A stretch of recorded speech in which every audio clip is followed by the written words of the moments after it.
All right, guys, so we have a few more minutes before Marty starts his range test with the InMotion P6.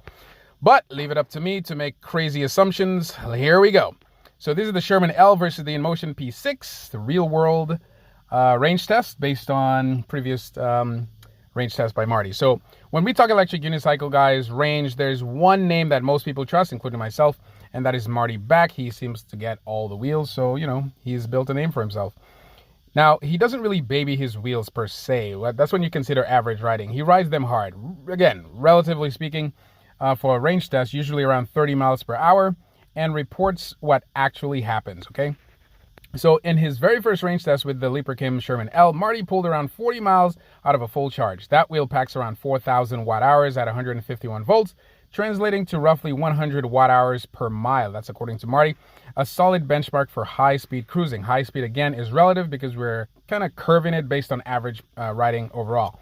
Now, take the InMotion P6, a completely different animal. It's running around 4,200 watt-hours pack, battery pack at 235 volts, meaning a higher system voltage, stronger phase current, and heavier total weight. Now, on paper, that should give it slightly more stored energy than the Sherman-L, but when we apply Marty's same burn rate, you're looking at around 42 miles at similar speeds. However, numbers never tell the whole story, do they? No, they don't. At 235 volts, the P6 controller is delivering massive current to the motor windings. That higher phase current draw combined with the torque-hungry field weakening, if that's what he has, at high speeds, could mean more internal heat and less energy efficiency overall. So even though it's rated for more watt hours, real-world range might actually drop below 40 miles if you're pushing it hard. And I don't think he is, but let's just say, you know, I don't know what the temperatures out there. I'm just going to say, relatively speaking, 30 miles an hour is pretty good because I don't think that's what InMotion goes by. In short, the Sherman-L remains the endurance champ, in my opinion, for Marty's riding style, while the P6 trades a bit of efficiency for brute power, torque, and safety overhead.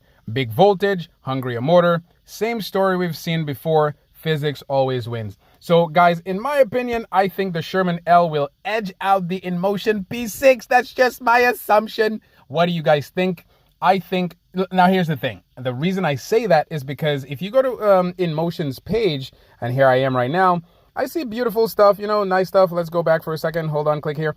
If I scroll down, I see beautiful things about, you know, the voltage system. It mentions automotive grade battery, but I don't see anything about range. I don't see anything being, I don't see them pushing range anywhere. Thermal management, nice motor, liquid smooth ride, blah,